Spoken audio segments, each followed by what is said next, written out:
hər qiymətə iş görən usta var. Əgər normal keyfiyyətdə iş gördürmək istəyirsənsə, normal pul verməlisən ustaya. Ustadan ucuz işləməyin tələb eləməməlisən.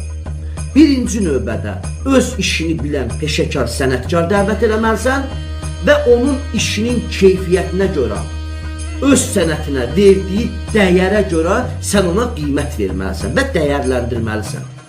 Əgər normal keyfiyyətdə iş istəyirsənsə, elə düşünmə ki, sən 5 manata 25 manatlıq işin keyfiyyətini əldə edə biləcəksən. Xeyr. 5 manatlıq işin 5 manatlıq keyfiyyəti var, 10 manatlıq işin 10 manatlıq, 50 manatlıq işin 50 manatlıq. Bu bir mənalı belədir.